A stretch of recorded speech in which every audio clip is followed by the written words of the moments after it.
Alright. I always say that. I guess that's my thing. Maybe I'll just make an intro for my videos that is just a big, colorful, alright. So it'll come in and you just see this big thing saying, alright. And then I'll do a voiceover of me saying, alright. And then it'll cut to me and I'll be like, alright. Anyhow. Good morning, everybody. So it's Monday, November 24th. I just left my house to go to the yard and pick up my trailer that I loaded Friday up in Seattle. I've got to go deliver that to a job site in Portland. I have a 9 a.m. delivery time, so I was able to sleep in way later than I could sleep, so I guess I wouldn't call it sleeping in. I was able to lay in bed in for a while, and then since the semi was at home, got to, you know, go out and start up the truck and do the pre-trip on the tractor in the street in front of my house and make sure everything was all ready to go, and then go back in the house and say goodbye to the wife and kids. And it's just much more comfortable, relaxed getting ready, I guess, versus the normal hurry up and get ready, get me ready for the day, jump in the pickup, drive to the yard, then get the truck ready for the day, and you know. So anyways, so now we're heading out of the neighborhood. I still have to go to the yard, but all I've got to do is hook up to the trailer and be on my way. I'm sure I'm going to be early. My delivery time is still an hour and a half away. By the time I leave the yard, I should still have like an hour until my delivery time, and it'll probably take me 30 minutes to get there or something. So, but I like being early. If you're not early, you're late. So I'm okay with that. Anyhow, just figured I'd start off the morning with a nice hello. You may have noticed that I put an intro in out of my... I didn't record anything Saturday. I just, whatever, I didn't want to. Oh, somebody crashed into their fence. But when I was editing Friday's video, as you may have seen, I talked about, I kept saying alright, as I say alright a lot, I guess. And so I said I was going to make an intro out of that, or I should. And so just to be funny, I did. I don't know how much I'll use it, but I was screwing around Sunday and was like, make an intro out of that. So, like I said, that's what I did. Anyhow, I'm gonna continue on my way to the yard, and I'll maybe update in a while. Hola, ¿cómo estás? Yeah, I'm not Mexican. If you couldn't tell, I mean, my accent's super good. My Spanish. So, I'm empty. I delivered my load I had. Holy crap, that was tight. I got down there where the load is going, and it's in like the Hollywood district in Portland. If you're from here, then you probably know you should not be there in a semi-truck. If you're not from here, it's very small streets with cars lined on both sides of every street. Semis shouldn't be there. So anyhow, I get down there, stay on main roads most of the way. To go to the address, it was like follow this one main road for a few miles, hang a left on a kind of a small road that like cuts through a neighborhood a bit, and then basically hang a left onto the road the job's on. That's the way I looked at it on Google Maps, and it was like, that's the way I want to go, because it's left-hand turns to get me all the way to the address. So I did that, and it wasn't so bad. I mean, kind of small streets, but whatever. got there, and they were unloading a truck. I pulled up in front of the job, and they were unloading a truck. You know, if you turn right just past the job, they were unloading the first truck there. I was the second truck, the 9 o'clock truck. The other guy, I'm sure, got there at 7 or something. Anyhow,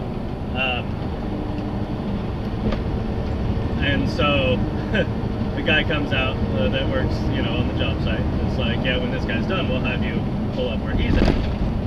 Well, he got there, you know, before the cars filled the street down there. So I'm walking around looking at this, like, how am I gonna get around that corner? It's like a turn from not a main road at all, a pretty small road, slightly bigger than a neighborhood road in that area, probably the same size as a neighborhood road in most neighborhoods, really. You've got cars lining both sides, and with cars parked on both sides, 2 cars couldn't pass each other on the road. It's basically a one lane road. It's turning into a neighborhood, and like I said, it's with cars parked on both sides, which there were. A car couldn't pass another car. I'm watching both sides to make sure I'm not taking mirrors off as I go down that road anyways. So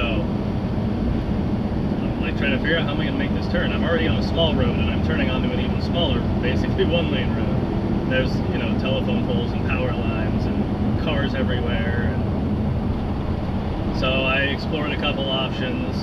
Like I said, the other guy got in there before a bunch of cars were parked lining the streets, so he had more room. So I was walking around looking at how am I going to get in there, and I thought about going past it and trying to back down the street, but there's not enough room to swing the front of my truck around. Finding somewhere to turn around and come in from the other way, so I was turning left, but then there was a telephone pole on the inside where if I turn right, there's not. Yeah, I was thinking I could go around, go up a few blocks, and then back all the way down the street, but no, no. So finally I told the driver that was already there, it was like, I'm just going to swing this right turn. He's like, you're not going to make it. I'm like, I'll make it. I'm going to swing this right. It's as good as any other option I have. He's like, yeah, you're not going to make it. I'm like, oh, whatever. Well, I'm going to give it a go anyways. And if I can't make that, I don't know how I'm going to get in there. So then he pulled out, and I told the guys on the job basically where they needed to stop traffic because what I was going to do. And they're like, you're not going to make it. It's the best shot I got. And so I backed up, moved all the way over to the far left side, and was just hugging the cars along that side, just going super slow, watching in my mirrors, making sure I wasn't tearing up any cars over there.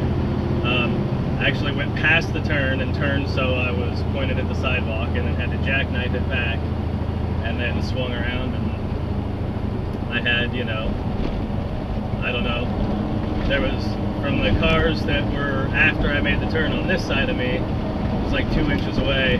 And then from the stuff that was on the inside of the corner that my trailer was by, I was like 2 inches away back there, but made it through.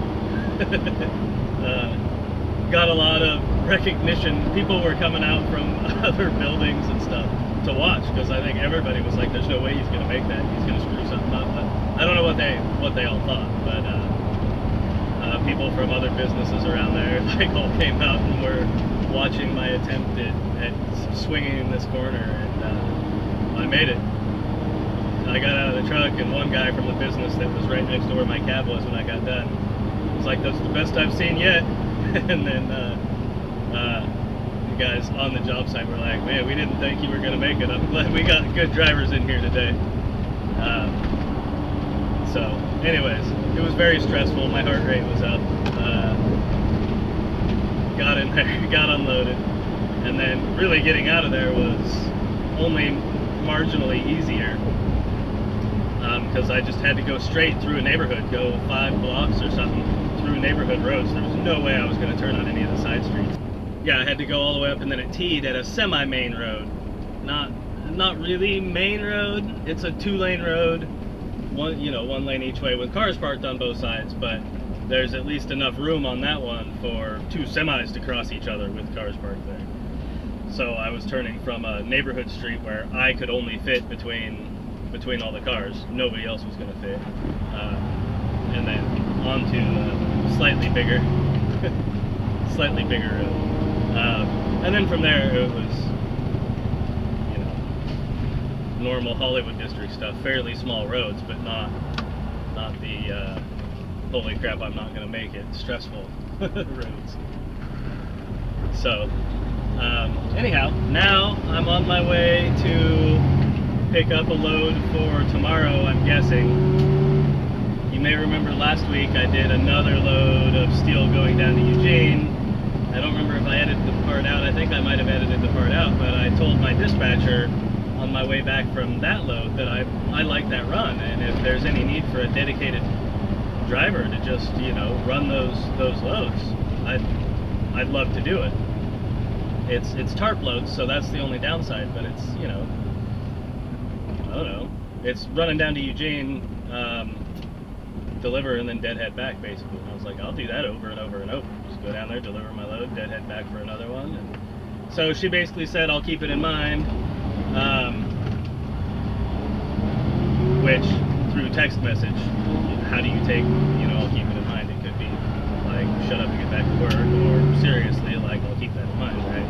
So I didn't know how to take it. I go out of my way to do anything that's asked of me, and I think I'm, you know, definitely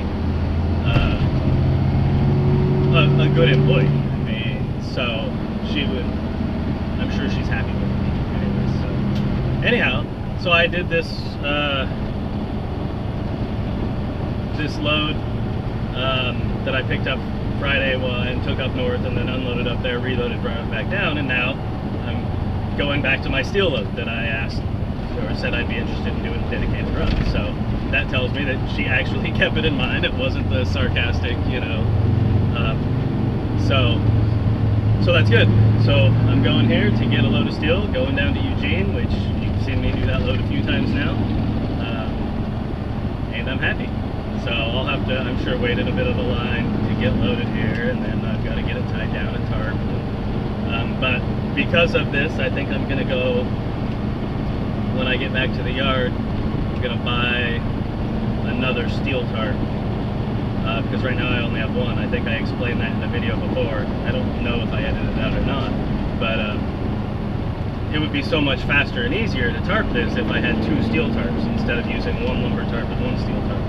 I explained the difference in a past video. Like I said, I don't know if I edited it out. I'm hoping I didn't, because I don't want to explain it again. So lumber tarps are a lot bigger and a lot more work when you have a small load. So if I get one more steel tarp, then it'll just be a lot quicker and easier to tarp these steel loads. So that'll probably be, you know, $250 or something for one more steel tarp section. It's no big deal compared to everything else I'm spending money on. That's cheap. So and with the amount of time it'll save me if I'm going to do a bunch of these loads, which I've already been doing a bunch of these loads, it'll pay for itself in no time. It's 12:40 now. Hang on, beeps.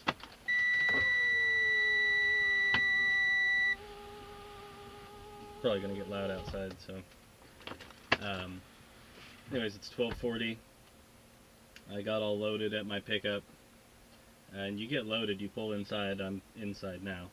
You pull inside, they load you up, you throw just a couple straps on it, and then you pull out scale, and then you check out at the guard check, basically. So I got scaled, everything's good. Go to check out at the guard shack, and apparently there's something wrong in their system with a couple of the bundles they have on me. I don't know if they failed testing or they just were, I don't know, something was wrong with them in their system. Test results weren't entered or something like that. So I had to circle back through, pull back into a different door so they could get me straight in, get untied. I guess they have to unload me to take two of the bundles off, but the two bundles are in the bottom row, so they basically got to unload most of it. Pull those two bundles off and replace them with two bundles of the same thing, but that test results are entered in for, or something like that. I don't fully understand it, but the main effect it has on me is time.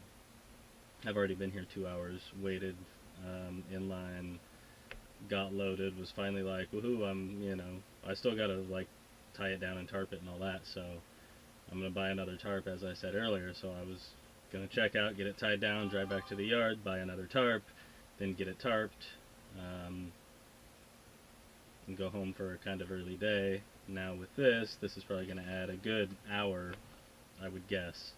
I don't really know. I mean, I'm here, pulled back in, got untied, and nobody's around, so just another delay. I try to point these out to you guys, not to complain about them, just for people that are curious about trucking and want to get into trucking. Being a local driver, if you will, this gives you a view of kind of some of the stuff to deal with. So I just let dispatch know what's going on. Just said, hey, basically I got here, waited, got all loaded, was checking out. They found this problem, so I'm circling back and gonna have to sit here and get unloaded and reloaded again. So I don't know what's gonna come of that, if they'll end up paying a little bit more standby time or something. This load already pays $100 less than it normally does. I've taken this load a bunch of times. Well, you know, as you've seen, at least 3 times in the last couple weeks. For some reason, this time it pays $100 less than normal. I don't know why. I was gonna ask. I still might ask, but I don't want to sound like I'm complaining, because I'm not. I'm just curious. What's different about it? Why is this one $100 less? You know, it's not that big of a deal. It would be, I guess, a big deal if I, you know, got hooked up to where I was doing these every day like I asked for, and magically they're all $100 less than they were. Then I would probably have more of an issue with it. But really, I'm just curious. What's different about this one? Why is it $100 less? I haven't figured out how I could ask that question without sounding like I'm complaining about it. So I figure if I'm going to ask it, I should ask it in person. That way, at least you don't have that, you know, that thing you can have sometimes with texts or emails where you can't hear the tone, so you automatically assume the worst, right? So anyhow, that's what's going on with me. I thought I was about done, and now I'm not. So sitting and waiting. I messaged the big boss man at the company about getting me another steel tarp, and he basically said, yeah, no problem. Told me who I need to talk to just so I can get one right away, have it, you know, when I get back to the yard. So got that taken care of. So I'm hoping, the weather's supposed to, it's not supposed to rain today. It's supposed to be overcast and kind of partly sunny. So I'm hoping that I can get it tied down and drive it back to the yard and get the other tarp and then just tarp it there, so that I don't have to pull out my lumber tarps for a little steel load. So especially with this one, because it's even shorter than normal, which means it's going to be all loose, and because there's not D-rings all over to hook your bungees. They're only in certain places, and this load's so short that I won't have D-rings to get it tight. So anyhow, that's it. Gonna try to keep this segment short. So maybe I'll update later, maybe I won't. Alright, I'm gonna tarp this. I figured I'd just kind of, I guess, show you how we do that. So this is basically the load.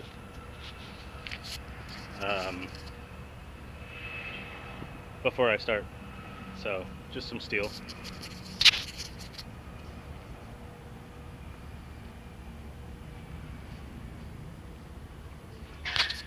And then here's some tarps on the back of the trailer. So yeah, that's what I'm starting with.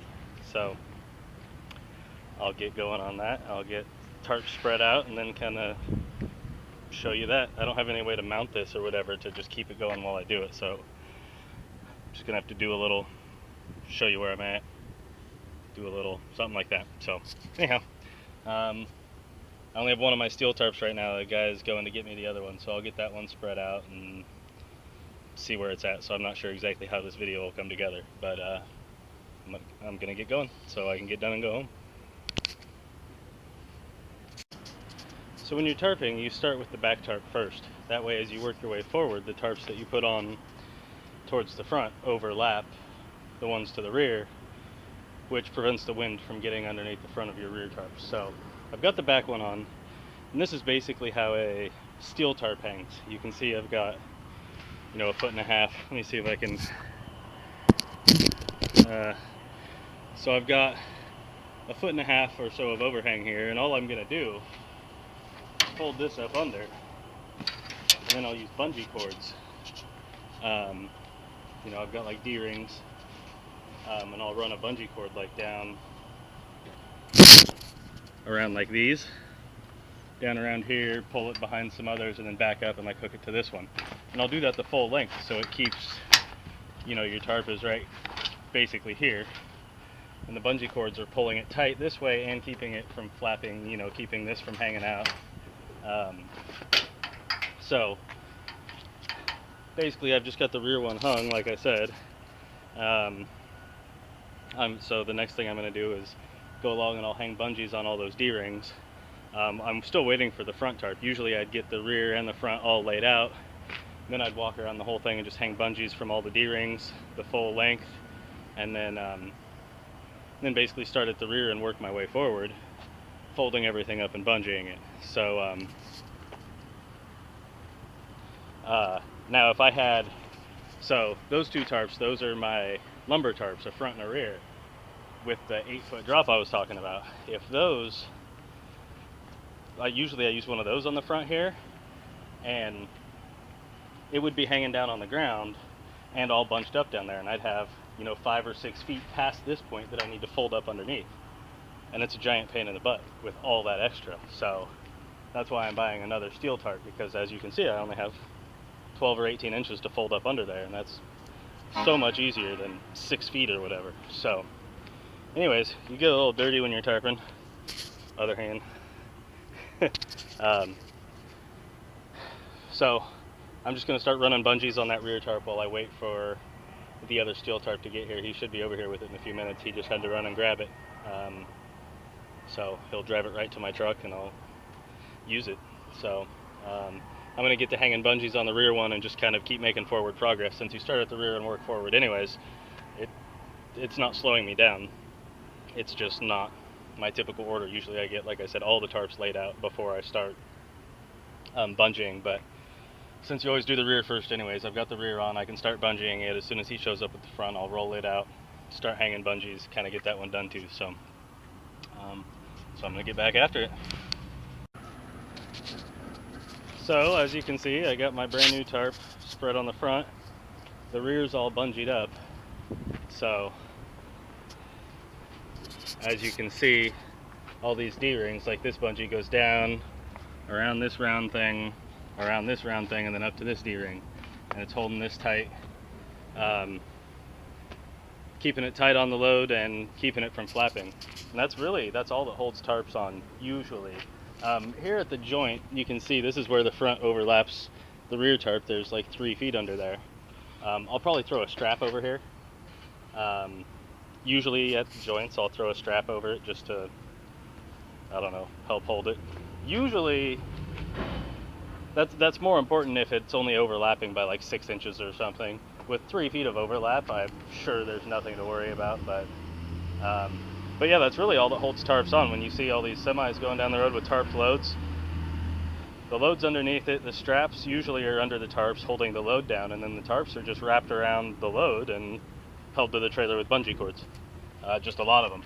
Or some guys will use, it's like bungee rope. Our trailers don't have the little hooks for bungee rope. Some trailers have them, some don't, I guess. But perfect timing, it's starting to rain. I got the whole rear on, bungeed down and everything, and just as I put like the last bungees on that tarp, the guy pulled up with my front tarp. So perfect timing, and I just rolled the front one out, and now it's starting to rain. So even more perfect timing. So anyhow, all I'm going to do at this point is run my bungees down the sides of that front tarp now and secure it just like I showed you the rear was done, and then I'll give you a look at what it looks like when it's all done, and then I'm going home. Alright, I'm pretty much done tarping. Not quite. I've got to put a bungee or two on the very front in the morning before I head out, but then I'll be done. So here's the front. You can see I've got a little bit loose here, and I'll just run a couple bungees across the front I gotta go turn my paperwork in. Anyways, fold this over and I'll do the same on the other side and run some bungees from this side to that side to hold it up. I'm ready to go home. It's kind of sprinkling. I'll do that in the morning. So anyways, you can see bungees to that ring, to that ring. You can't do it the same every time. There's going to be, you know, some variation depending on how high the D-rings are. And what I've talked about in the past with like lumber tarps, if you get to where there's like, you know, you got 8 feet of tarp down here or whatever, and you've got rows of rings down there, and the highest row you have is down here, and then there's no rings, it's just smooth tarp. You have no way to stretch that tight, right? Because your rings are below the area that you have to attach to. So that's why I bought this other tarp. Anyways, you can see running down, it's just secured the full length. I didn't end up throwing a strap over the overlap here because it's overlapped so far up I don't need to. But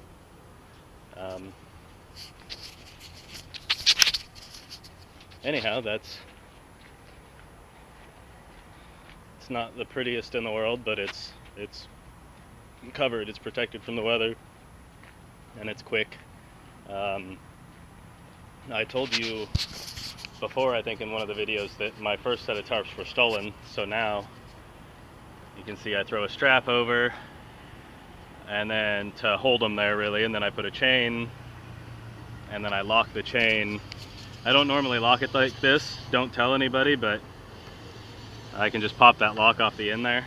The lock filled up with, the keyhole filled up with gunk, so I can hardly get the key in and out of it. So I need to like bring a wire or something to just put in there, poke in there and get all the crap out. But I don't want to leave it not locked up tonight, so I've got a bunch of wire at home. I'll grab a piece of wire tonight and bring it with me tomorrow, and then I just put the lock on here like this so that hopefully it would deter anybody, and then I can just pull it off, which even thief with a half a brain would probably be able to quickly figure out. They can just pull it off and then think I'm a dummy because I thought it was locked on there. But I know it'll just pop off. But like I said, I need to clean that keyhole out. I barely unlocked it to be able to get the one tarp out to do that. So, but anyways, that's how I normally secure it. Well, not normally. Normally, I have the loop into this going around the handle, and then one of these going through the chain down here, and then lock it all the way tight, and it won't even wiggle. There's none of this. Like if I just pull a little harder, that'll pop right off the end. The way I normally do it, there's no way it would come off. It's not a chance. But like I said, I wanted to lock it in a way where it looks like it's locked, but I can actually undo this if I need to before I clean out the thing. So anyhow, that's it. I'm going home. Like I said, all I got to do in the morning is throw a bungee or two across the front here, and she's good to go. So yeah, so I'm gonna go home, enjoy my evening, and be back after her tomorrow. So thanks for watching.